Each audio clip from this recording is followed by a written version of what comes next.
Peace must be our goal and our guide. And all that we strive for as a human family, dignity and hope, progress and prosperity, depends on peace. But peace depends on us.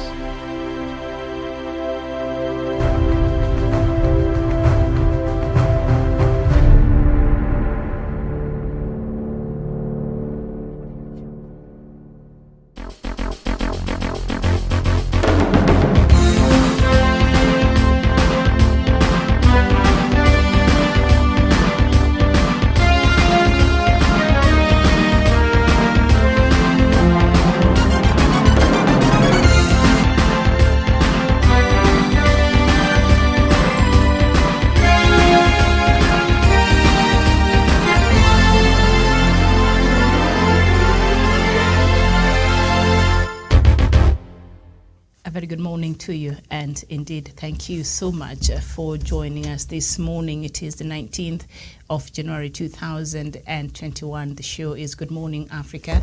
My name is Mira Mogutu, and in this early show, usually what we do is we get to look at the news making headlines across the leading newspapers here in Kenya.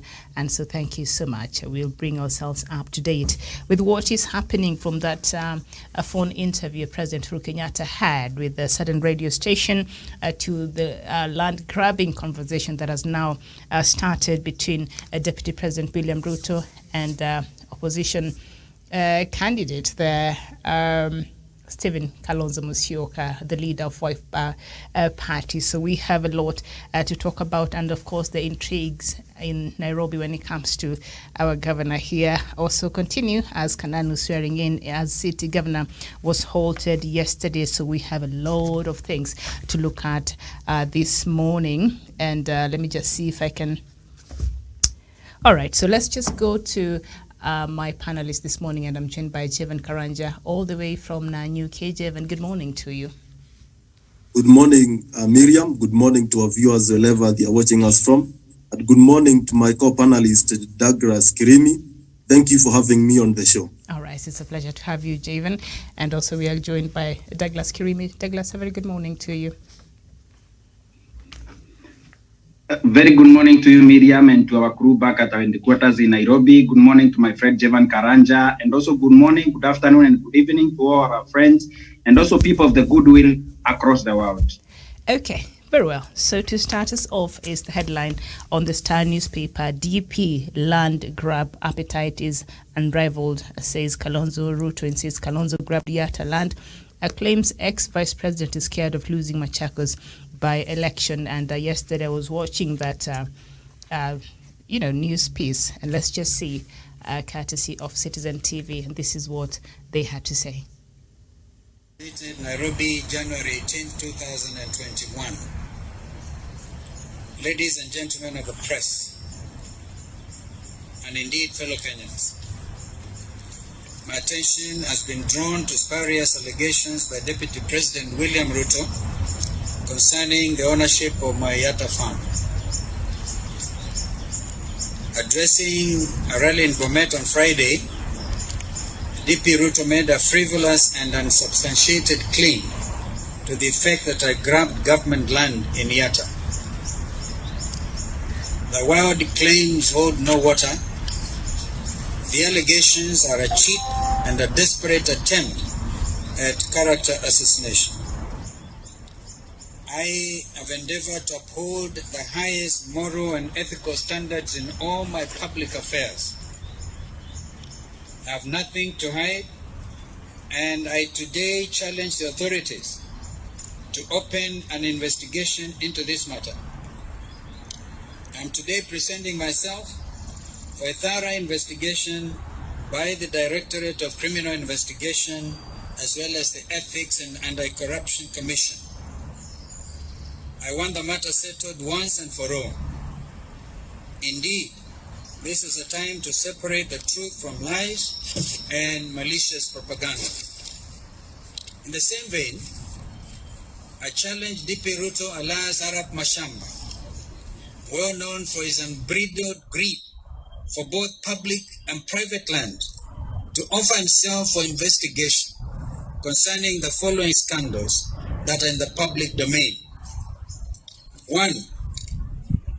the grabbing of the land belonging to Honorable Joseph Murumbi, Kenya's first vice president and a renowned conservationist.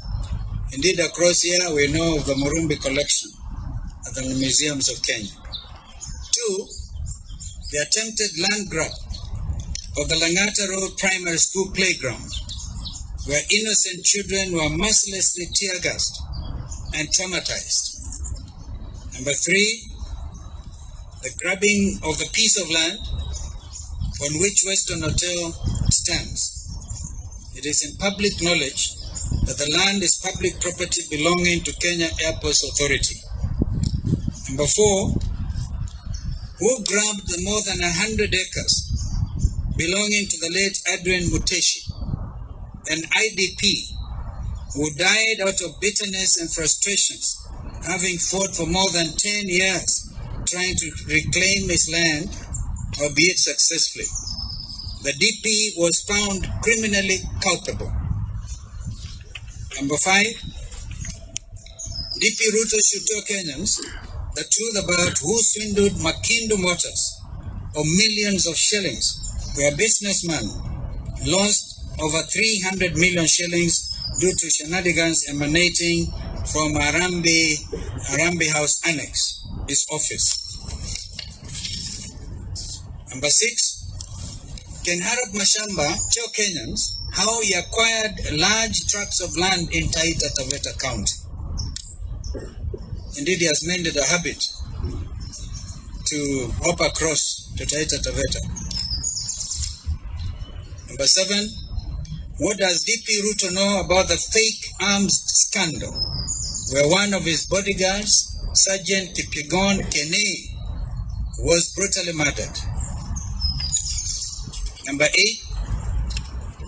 can DP Ruto explain what he knows about the loss of 4 billion shillings of public funds meant for the construction of Arol and Kimara dams? Why was he so defensive when news of the scandal broke out? What information did he want kept out of the public's eye concerning those collapsed projects?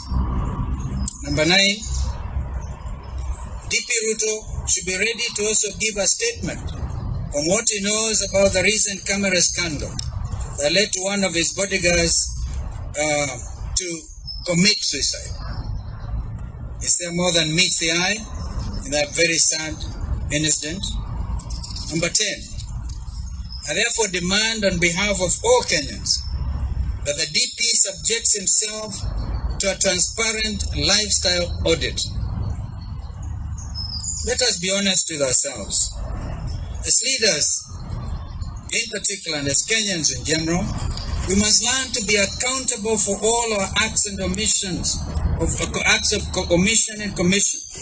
And this is what is required. That is a Wiper Party leader there, Kalonzo Musyoka, coming out with the receipts and stating his case, and he was responding to claims that were made by Deputy President William Ruto days ago that where his home sits in Yatta, he grabbed that land which belonged to NYS. So yesterday, Wiper leader Kalonzo Musyoka came out to refute these claims and also stated, some cases there. And a lot of these scandals I think you're familiar with, that he's mentioned that he's now asking the DP to respond to, starting with Joseph Murumbi's land, the first vice president of this country. His land was apparently taken, allegedly, by the deputy president, attempted a land grab at Langata Primary School. We all saw that and how that panned out. Western Hotel, which is still, I think, a matter in the courts. And I remember during the start of this scandal, the DP had refused that hotel belonged to him until he did an interview on an international television station. That is when he actually admitted to owning Western Hotel. And also the case of Muteshi, we all know what happened to that, among other things. So I'd just like to get your reaction, Javen Karanja. Thank you very much, Miriam, for that question and to get my reactions on that issue. One thing that we must agree, the claims that are being made by the former vice president, they are claims that are in public domain and claims that are there in the public domain, like in the case of Weston Hotel, the deputy president is on the record one time when he was having an interview with the Citizen TV, saying that he acquired that land, but he didn't know that that land was a government property. Therefore, he bought the land without knowledge that the land belongs to the government. Therefore, when we look at Ted Kinley, we see a person who is not willing to carry his own cross and his own mistakes when it comes to that issue of buying land. Therefore, we need to ask the deputy president, why is only him who is a victim of buying land that belongs to the government? Therefore, and he said that if the due process is followed, then he will have to know what to do when the court proceedings are done and everything else. And on the issue of Muteshi, that is something that we know. We have seen even Muteshi himself complaining of how that land was acquired through some people who are said to be working in cooperation with the office of the deputy president then when he was a member of parliament. Therefore, all these claims that the former vice president is making, they are in public domain, and it's something that the deputy president should rise into the occasion and explain to the public or present himself to DCI or EACC for further investigations. Because we know it's the same deputy president who was opposed to the lifestyle audit that could have laid clearly how he got his property, because we know he is a man who has a lot of property.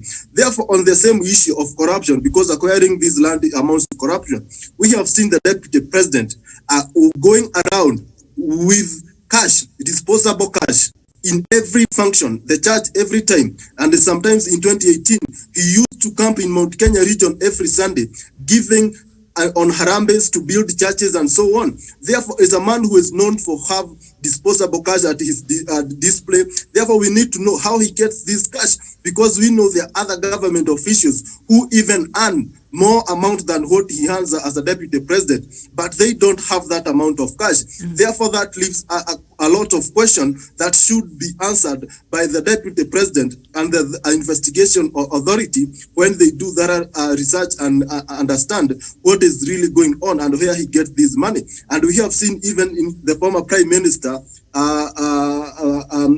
Raila Odinga, saying that some of this money are acquired through dubious and corruption-related scandals. And we have seen after he was pushed out in the periphery of the government functions, we have seen that amount declining. These days, we don't see the deputy president with the same amount of money going around ditching to his supporters. Therefore, we need to know when he was in government, that is when he used to have all this amount of money.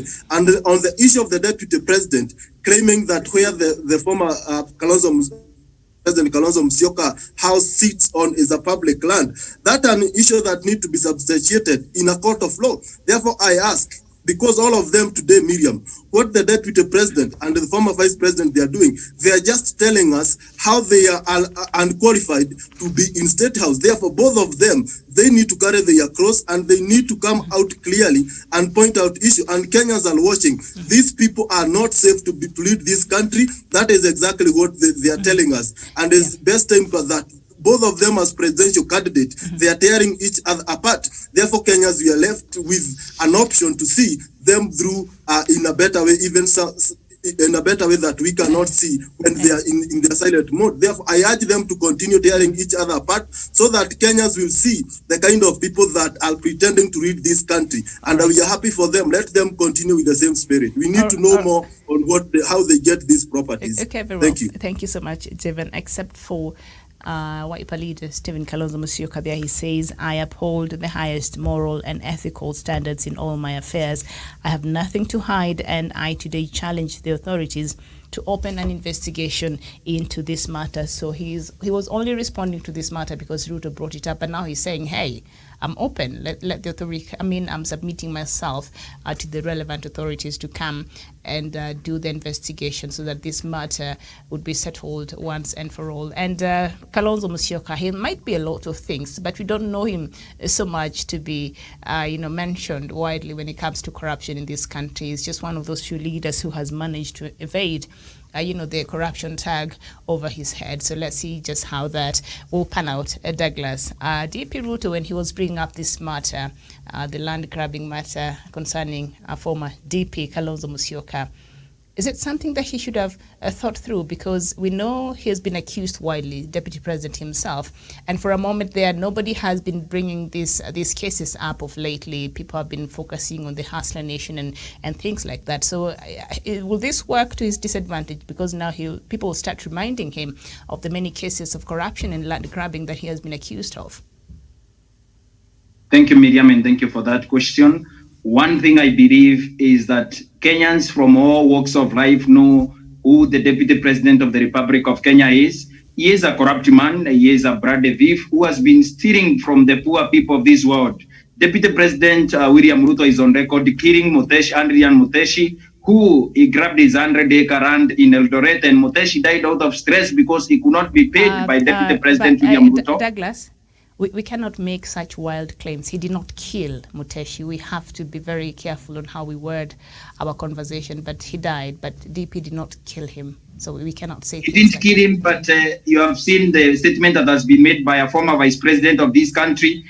Muteshi died out of depression and out of waiting for his compensation from the courts. Remember, Miriam, these are things that are in public domain. I'm not the one who gave depression to Adrian Muteshi of Eldoret when William Ruto grabbed his land. Muteshi was a very healthy man in 2007 before William Ruto grabbed his land. He spent all his fortune, his retirement and everything in court for over 10 years, battling to be paid by Deputy President William Ruto. If you die from work-related distress or also depression related to your compensation, it is as a result of those issues, Miriam, that you find your death. And I'm sorry to the family of Muteshi, may so rest in peace. But we pray that Deputy President William Ruto shall never find peace until he pays Muteshi the compensation that was said to be paid in court. But I also substantiate where I said Deputy President William Ruto killed Adrian Muteshi, Miriam.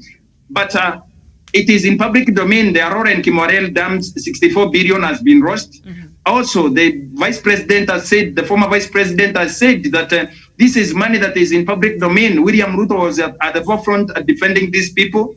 All the associates of William Ruto that he appointed in parastatals are all either in court with the cases, or also they are out on bail because they were arrested because of these corruption scandals where they used to get money in tax and also give to some people to donate in churches every Sunday. And also, Deputy President William Ruto tiangassed the children, that something that has never been done by any president or any government official in Rangata when he tried to grab their land where Western Hotel sits, and also Western Hotel sits at a grab the land. Miriam, I tire speaking about corruption that has been permitted by William Ruto. I tire commenting on William Ruto and his corruption scandals. I hope Kenyans are opening their eyes. And as Jevan has said, we pray that more people expose Deputy President William Ruto for who he is, so that Kenyans can continue seeing the man that they are talking about reparation. We've heard the President of the Republic of Kenya say the money that has been used to continue also stifling the BBI process is corruption money, and also that money has been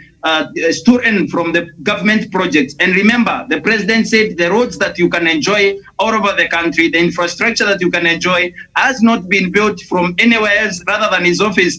That infrastructure has not been put up from the roadside and also from the rooftops of cars of politicians who are opposed to BBI. But Miriam, as we continue on this conversation, my heart tires speaking about William Ruto and his corruption scandals, because it is in public domain. William Ruto is a corrupt man, and also he has been accused severally, and he has also been arraigned in court for also hiding a piece of Gong forest in court. And Miriam, he has also sold some land belonging to Kenya Pipeline Company, and also so many other scandals in his life, Miriam. And at the end of the day, Deputy President William Ruto is going to be brought to account, and I join people who shall be holding him account, because President William Ruto has permitted a culture of corruption and also sanitizing corrupt thieves and governors who have been stealing and also gold scammers across the nation. This is not the Kenya that we want. This is not the Kenya that we wish to have. Mm-hmm. All right, very well said. I know, Kidi, you've joined us this morning. Let me just read something here, then you come in. Referring to DPs as to DP, that is Kalonzo, he referred to Deputy President as Arap Mashamba. The ex-VP said Ruto's appetite for public and private land is an open secret. Some of the scandals he wants Ruto to be investigated on included the alleged grabbing of land belonging to former Vice President Joseph Murumbi, attempted land grab of Langata Primary School playground, Weston Hotel, Matsanga, and 100 acres belonging to the late IDP Adrian Muteshi. He also cited the alleged grabbing of huge tracts of land in Taita Taveta at 39 billion Kenya shillings fake arms scandal, and an incident where a businessman lost about 300 million Kenya shillings to people allegedly in DP's office.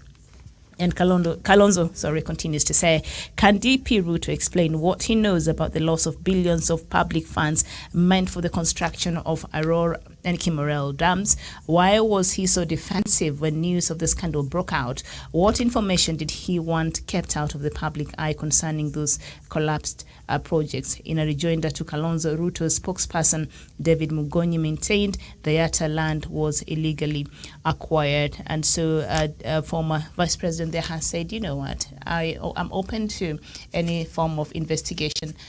Kidi Mwaga, a very good morning to you. Good morning, Miriam, and thank you for the opportunity you've given me to respond to some of these claims, sweeping claims actually made by the Deputy President. Well, first and foremost, I wish to bring to the attention of Kenyans that the Deputy President has skillfully evaded responsibility, and whenever he is put to task on certain fundamental questions, he has usually managed to divert the attention of Kenyans into non-issues. For instance, when there was the fake arms deal that was apparently orchestrated from his office, when people of Kenya put it to him to respond to such allegations, instead of making sure that he supplied the people of Kenya with sufficient information, both material facts and circumstances under which such a scam of such magnitude could happen, in his office, the next thing we had was that the security officer present when these folks came to his office was found dead. And to date, we have not been told who and under what circumstances did that officer die. We know that dead men tell no tales, but then the people of Kenya could only come to one conclusion. Mm-hmm. It was part of grand cover-up perpetuated by the office of the Deputy President. When the people of Kenya put it to William Ruto, that, William, did you steal the land on which Western Hotel sits on? And is it true that using the immense powers bestowed in the office of the Deputy President, that you ordered members of the security apparatus to lob tear gas on innocent children? Instead, William Ruto told the people of Kenya that Mimi sio mlevi. Who has said that William Ruto is mlevi? Usual diversionary tactics. When we went ahead further and put it to William Ruto, that the gentleman whose land you stole in Uasin Gishu County, called Adrian Muteshi, has apparently gone to be with the Lord. And it is said that he died because of the frustrations coming from you and people around you, because this gentleman has been unable to enjoy, one, repossess his land, two, enjoy quiet possession as envisaged by the law. What would you say to these things? William Ruto, instead of responding to these things, he came out telling us, I am the Deputy President of the Republic of Kenya. Who has questioned if William Ruto is the Deputy President of the Republic of Kenya? So right now, when he decided to go for Kalonzo, it was his usual tactics of diversion of the attention of Kenyans from the fundamental question that we are now putting to him, that William Ruto, what is Hustler Nation and what is Wilbaronomics, and how will these two things you've come up with, you've concocted, respond to the genuine challenges of the people of Kenya? How will Wilbaronomics ensure that there is economic productivity, which a Treasury Secretary of who was your appointee made sure that he killed in the last 8 years? It is instructive to note that under the Cabinet Secretary Rotich, we had the biggest capital flight than we've ever had, than has ever happened in this country since independence. Thank you, Miriam. All right, very well. And one of our good viewers here, Juma Smith, I see you're holding forward for DP this morning. A very good morning to you and thank you for joining us. And our good friend here is saying Aurora and Kimorel is not a theft case. It is a procurement issue. For 64 billion hasn't been lost. Karanja, can you respond to that? Thank you, Miriam. What I can say is that the amount was lost. That is why when you go to Elgeyo Marakwet and into those areas where those dams were supposed to be constructed, you will find none. Because after that investigation was done, it was concluded that the amount was lost, and that is how the president, in his own prudence understanding, postponed or stopped the ongoing construction of those dams because there was no enough money to continue with the work.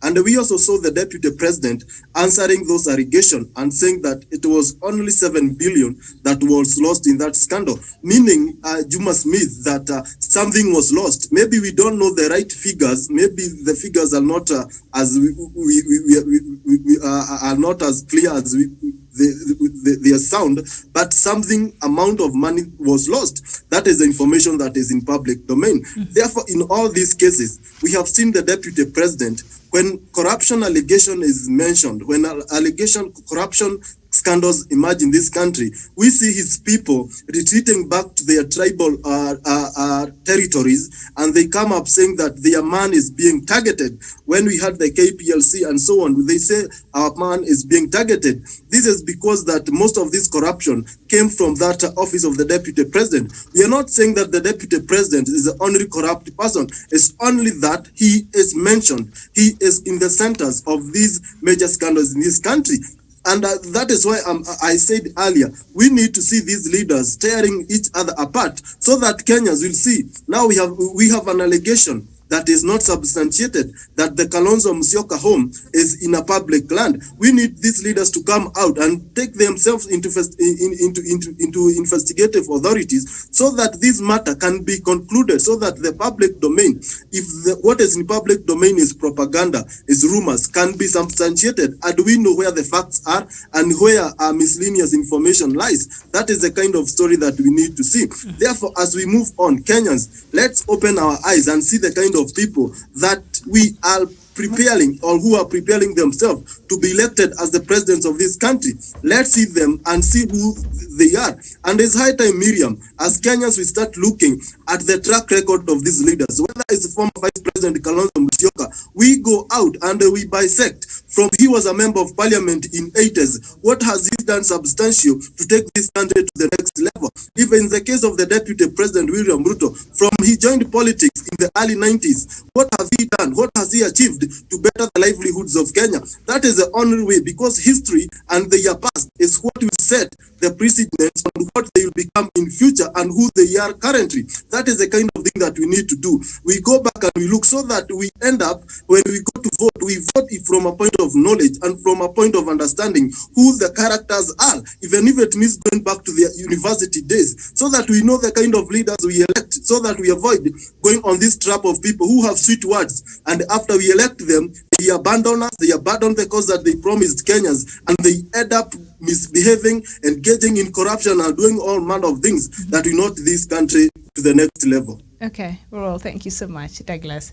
John Smith is saying no, the 64 billion is still there, intact. It was never lost. I don't know if he's been watching or listening to the news, because we've been following this story and I've been reading the fact that pertains to the story, but he's saying the money is there. Miriam, thank you. And I wish to respond to Juma Smith, who has moved into the defender of DP at the comment section. He has refused to dwell together with me so that I can be able to respond to him head to end, man to man. Juma Smith, money has been lost at Kimorera Darol Dams scandal. I remember the DCI said it is 21 billion.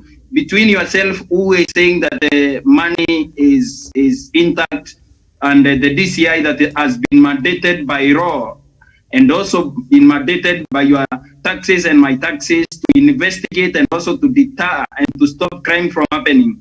Who shall I believe? I shall believe the DCI Juma Smith. And remember, DCI said it is 21 billion shillings that has been lost at the Arol and Kimorel dams. William Ruto went on average the next day and said that it is only 7 billion, as if 7 billion is 7 shillings. And if it is 7 shillings, it is taxpayers' money, Dr. William Ruto, the Deputy President of the Republic of Kenya. Juma Smith, I wish to respond to you as follows. When the investigations were done by the DCI, they saw that monies that were meant to construct dams in Aror and Kimorel have got vehicles in Karen for some people that were told to DCI and the quarters. You can go to DCI and ask that at the crime section. And also towels and also hotel construction materials. You can guess whose hotel is that in Mombasa. It is at the DCI. You can ask. It is a public file. The DCI cannot is a good man. You hand it over to you. Their secretaries there. And also, Juma Smith, I want to remind you that you should not joke with the matters concerning taxpayers' money. It is me and others and millions of Kenyans, the 48 million of us, who pay these taxes, Juma Smith. We shall not sacrifice our country. We shall not join our hands, joining a Ruta, a corrupt man, to continue destroying the economy of this country for his own political benefit. And you, Juma Smith, as a citizen who is hiding by the pseudo account, I want to ask you a question. Are you going to join hands with the people that have corrupted our systems, have stolen and plundered our economy, or you are going to join hands with the people that are going to hold them accountable? Are you going to join William Ruto and the surrogates and also his cronies continue plundering the economy and giving few wheelbarrows to Kikuyus and giving buses and other motorized parts to people in Bomet? Juma Smith, you should be ashamed of yourself and your view that 64 billion is intact. Where is that 64 billion? We need that 64 billion to build the Aror and Kimorel dams. Today, many years later, after the dams money has been released, Juma Smith, Aror and Kimorel areas are vacant. The people of Kimorel, where the former CS for Treasury comes from, Henry Rotich, it's a vacant, Juma Smith. I have nothing to add to a man that holds no account to a man that has been stealing from Kenyans and plundering this economy and using the same money to steal for BBI process and other good processes like construction of roads and also the Big Four agenda where the Aror and Kimorel dams force from. Juma Smith, stop hiding by the pseudo account. Come out from your own account. I will engage you personally. Thank you. All right, thank you so much, Nyaleo Dak Duop. A very good morning to you, and thank you so much for joining us. I'll just move on to the next matter, and that is that conversation that President Uhuru Kenyatta, the phone interview he had with one of the local radio stations in the country, and I'll just read a part of it for the interest of time. We have about 17 or so minutes to go. And in an indirect reference to Deputy President William Ruto's campaign, which highlights the gap between the haves and have-nots, the downtrodden and the rich, who repeated his rhetorical question, warning, if the logic they are using is that if my father was a leader, then I am a leader, then I am a dynasty. Wouldn't it be like saying if your father was a doctor, you can't be a doctor and see patients? If that is the logic they're using, then can't others say, since you have already been in power, it is time to leave and sit. It is time to leave the seat for others. The president added that he was not bothered by the insult hurled at him, but said he would not take kindly to anyone who causes strife that would impede peace and development. You cannot fight poverty by encouraging people to fight. We should protect those who have resources, even if as we try to uplift the impoverished. This is what will eradicate poverty, not blaming this or that person. My people, avoid being incited to violence by cheap politics. And President Uhuru continued to say in that interview, hurling insults at me is nothing, but if you try to stop job creation or call for violence, I will repeat what I had warned you. A lion that has been rained on is not a cat. Uhuru's early morning address was broadcast in Kikuyu vernacular radio stations, which observers felt was an attempt to woo his support base in Mount Kenya region. And I speak very good Kikuyu, Jevan, by the way, far better than my own mother tongue. And I was listening to what President Uhuru Kenyatta was saying, the original audio there when he was speaking. And he said that for those who are saying that 2 billion will be too much, that the one that is intended to be used for the referendum there, because DP and the rest of his allies has been saying this will put a lot of pressure to an already ailing economy, and Kenya's economy has its own issues. So are other economies, especially during these times of COVID-19 across the world. And so President said, but these people who are busy saying this will be an expensive exercise, a lot of money has been lost through corruption, and a lot of them have been mentioned in this mega corruption deal. So what are they telling us? Kiddy.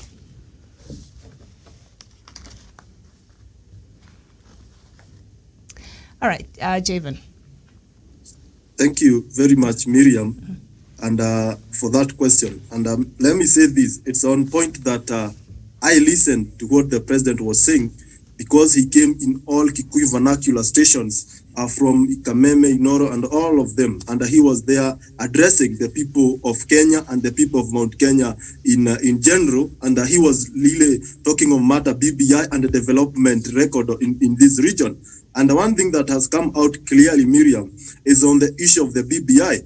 And the president, I think from what I heard the president say, he is the only person, Miriam, who can explain to Kenyans what BBI is and what it means. And they will understand without all this here and say that is being perpetuated and propagated by those people who are opposed to the BBI. Because to him, I saw, and he asked a very fundamental question, the amount of money, Miriam, that is lost after every election, after every general election, after every 5 years, when Kenyans go on strike, when business are shut down in Nairobi and other big towns, when people are displaced from their homes, when Kenyans don't go to report to their places of work because of fear, out of fear of this violence and so on, he asked the amount of money that is lost and the economy, how it is crippled during that electioneering and campaign period. The best way is to solve it is through BBI. And he said he is not sure whether the referendum will use 2 billion,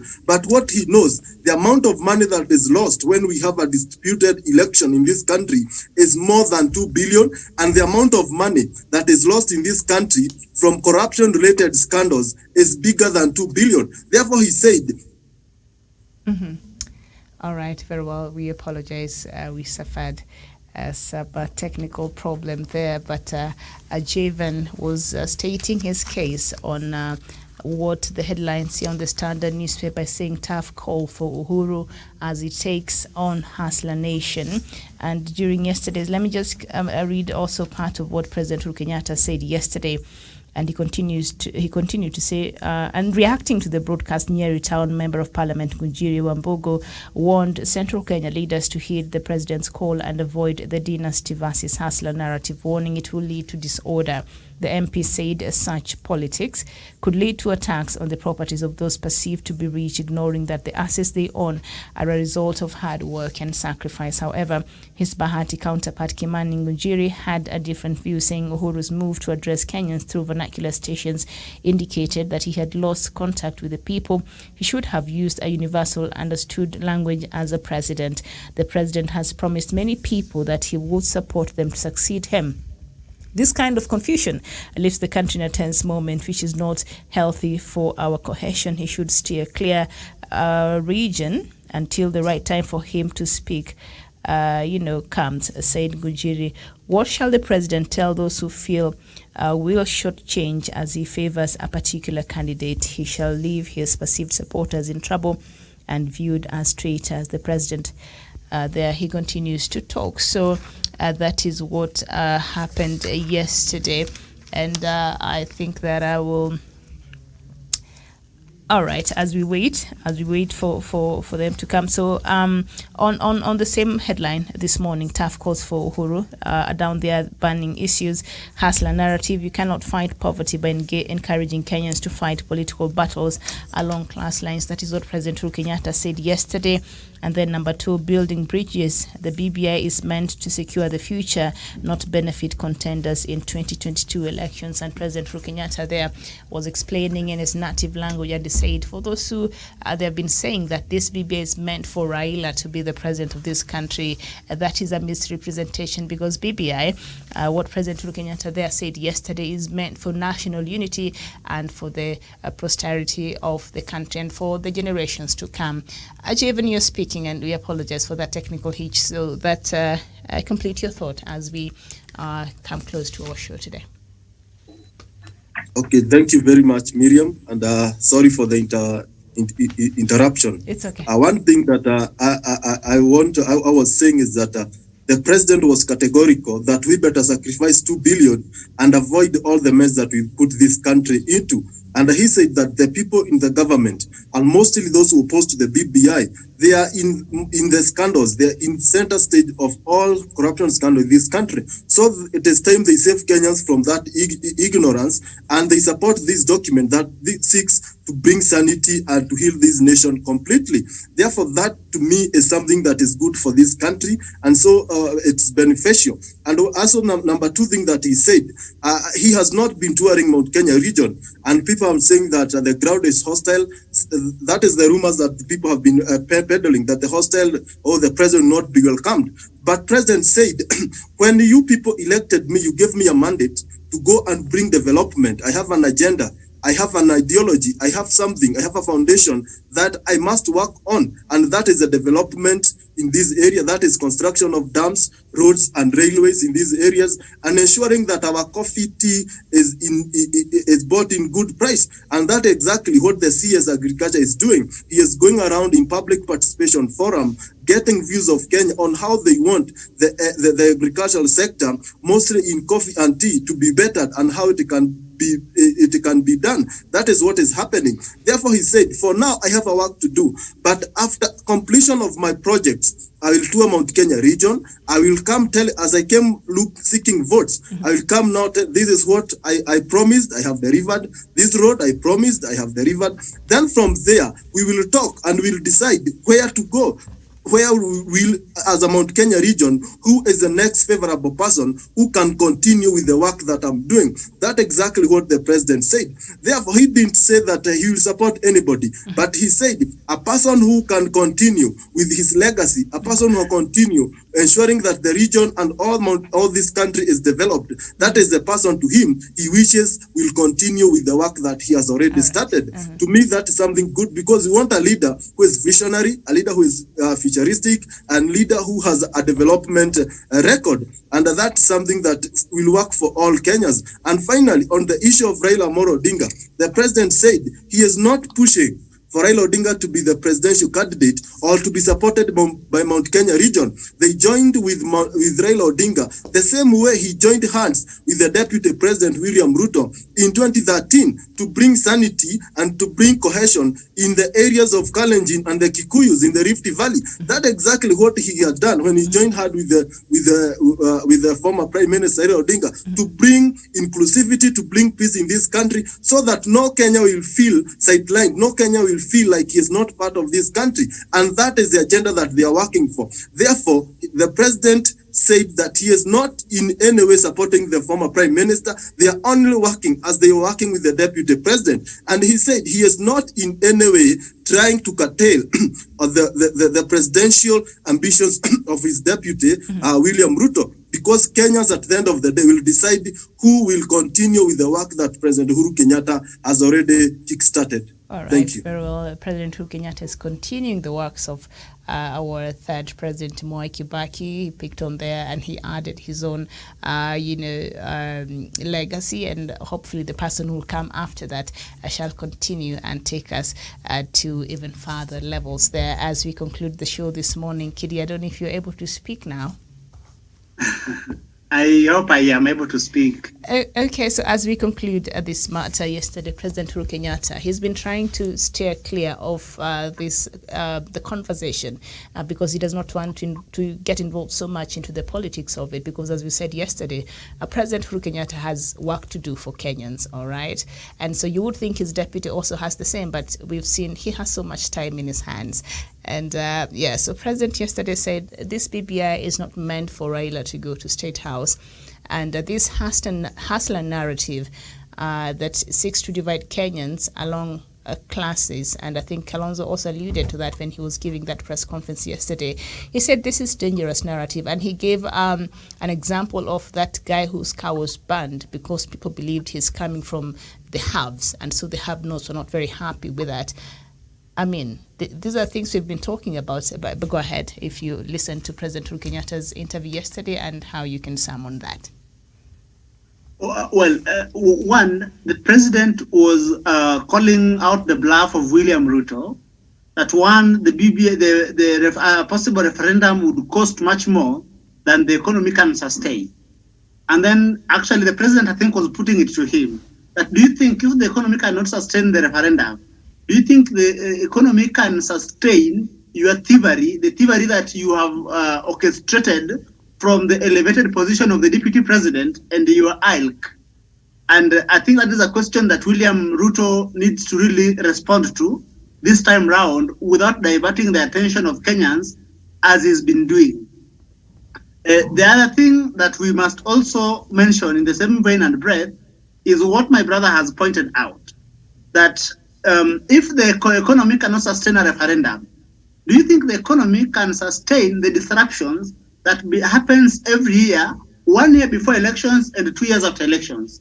So that a lot of private investors usually take their money outside the financial system and therefore out of the economy.